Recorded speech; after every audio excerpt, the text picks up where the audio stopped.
ഒടുവിൽ റഷ്യൻ എണ്ണ വാങ്ങുന്നതിൽ നിന്നും ഇന്ത്യയെ അമേരിക്ക ഉപരോധിച്ചു തുടങ്ങി.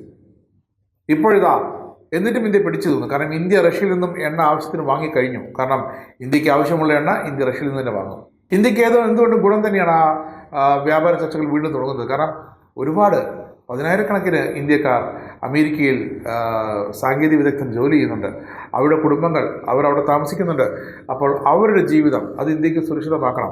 അമേരിക്ക ഇപ്പോൾ മൊത്തത്തിൽ ഷട്ട് ഡൗണിൻ്റെ ഒരു അവസ്ഥയിലേക്ക് നിൽക്കുന്നു, സാമ്പത്തികമായി തകർന്നുകൊണ്ടിരിക്കുന്നു. 2 മാസം മുമ്പ് ചൈനയിൽ നടന്ന ഷാങ്ഹായ് കോർപ്പറേഷൻ ഉച്ചകോടിയിൽ മോദിയും നമ്മുടെ റഷ്യൻ പ്രസിഡന്റ് വ്ളാദിമിർ പുതിനും തമ്മിൽ ഡൊണാൾഡ് ട്രംപ് എന്ന അമേരിക്കൻ പോലീസിൻ്റെ ചീഫ് പലതരത്തിൽ നോക്കിയതാണ് ഇന്ത്യയെ ഒന്ന് വിരട്ടാൻ, നരേന്ദ്രമോദിജിയെ ഒന്ന് വിരട്ടാൻ.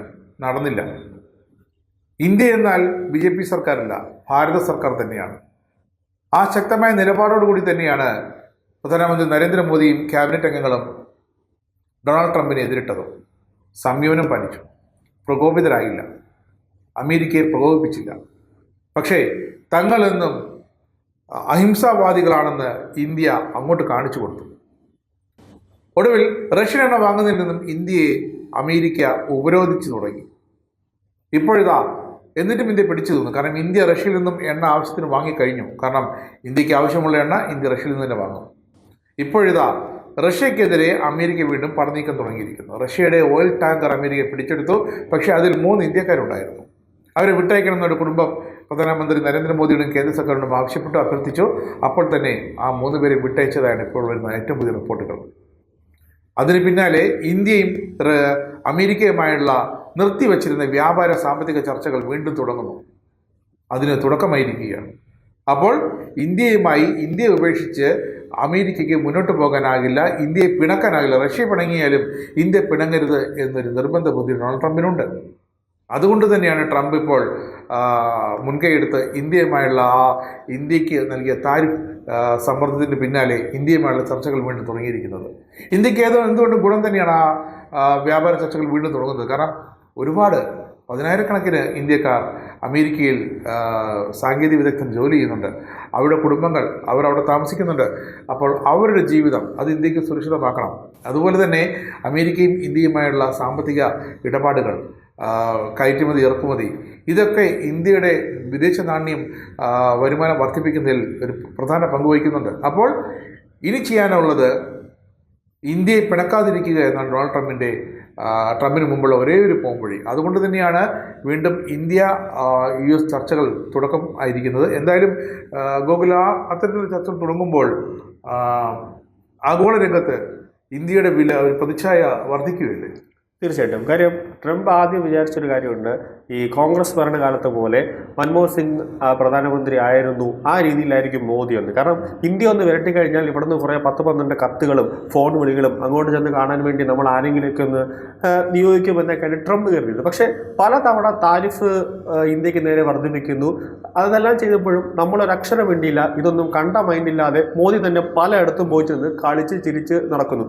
ഇതെല്ലാം തന്നെ ട്രംപിൻ്റെ ഒരു അർത്ഥത്തിൽ വട്ടുപിടിക്കുന്നു. കാരണം ഓരോ മിനിറ്റ് വെച്ച് താരിഫ് 200 രൂപ വർദ്ധിക്കുന്നു, 500 രൂപ വർദ്ധിക്കുന്നു ചെയ്യുമ്പോഴും ഇന്ത്യക്ക് ഇതൊന്നും ഏൽക്കുന്ന ഒരു മട്ടില്ല. പക്ഷേ ഇന്ത്യയെ സംബന്ധിച്ചിടത്തോളം ട്രംപിൻ്റെ ഒരു വിചാരം ഉണ്ടായിരുന്നു, മോദി എന്നെ വിളിക്കും, ഞാൻ രണ്ട് സംസാരിക്കും, അല്ലെങ്കിൽ അമേരിക്കയിൽ വരുമെന്ന്. പക്ഷേ ഇല്ല. ഈ സംഭവമെല്ലാം നടക്കുമ്പോഴും പുറത്തു വരുന്ന വാർത്തകൾ രാത്രി ഒരു 2 മണിയൊക്കെ ആകുമ്പോൾ ട്രംപ് മോദിയെ വിളിക്കുകയാണ്.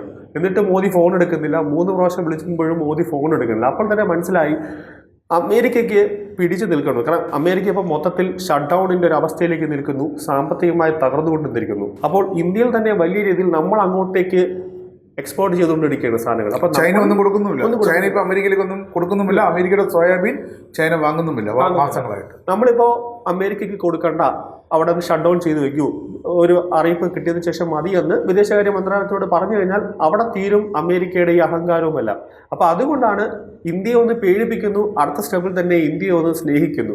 ആ രീതിയിലേക്കാണ് ട്രംപ് ഇപ്പോൾ പൊയ്ക്കൊണ്ടിരിക്കുന്നത്. കാരണം മോദിയുടെ ഒരൊറ്റ ഫോൺ കോളിൽ, അല്ലെങ്കിൽ ഇനിയിപ്പോൾ അടുത്ത് നടക്കുന്ന ചർച്ചയിൽ, നയതന്ത്ര ചർച്ചയിൽ മോദി എന്ത് പറയുന്നു അത് അക്ഷരം പ്രതി ട്രംപ് അനുസരിക്കും. അതനുസരിച്ചേ പറ്റൂ. ആ രീതിയിലാണ് ഇപ്പോൾ അമേരിക്കയുടെ ഒരു അവസ്ഥ നിൽക്കുന്നത്. ആ രീതിയിലാണ് ഇന്ത്യയും അമേരിക്കയും തമ്മിലുള്ള നയതന്ത്ര ബന്ധത്തിൽ നിൽക്കുന്നത്.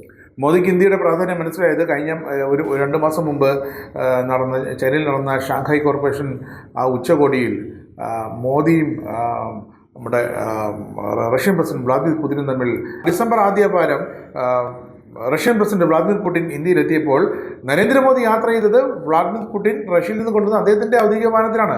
അപ്പോൾ ഇന്ത്യൻ പ്രധാനമന്ത്രി നമ്മുടെ ഒരു ഗസ്റ്റ് അതിഥിയായ ഒരു രാഷ്ട്രത്തലവൻ്റെ വാഹനത്തിൽ കയറി യാത്ര ചെയ്യുന്നത് പറഞ്ഞാൽ അതീവ സുരക്ഷാ സങ്കീർണതയുള്ള വിഷയമാണ്. എന്നിട്ടും അല്ല, അവിടെ പുടിന് സുരക്ഷാ ഉദ്യോഗസ്ഥരില്ലായിരുന്നു. ഇല്ലായിരുന്നു. അവര് പറഞ്ഞത് ഇപ്പൊ പുടിൻ നേരെ അമേരിക്കയിലേക്ക് പോകുന്നു. ഈ സമയത്ത് ട്രംപ് പുടിന്റെ കൂടെ ഒന്ന് യാത്ര ചെയ്യുകയാണെങ്കിൽ ഈ പുടിന്റെ സുരക്ഷാ ഉദ്യോഗസ്ഥർ അവിടെ കാരണം ട്രംപ് എന്താണ് ചെയ്യാൻ പോകുന്നത് അവർക്ക് പോലും അറിയില്ല. പക്ഷേ ഇന്ത്യയിൽ ട്രംപ് സുരക്ഷിതനായിരുന്നു.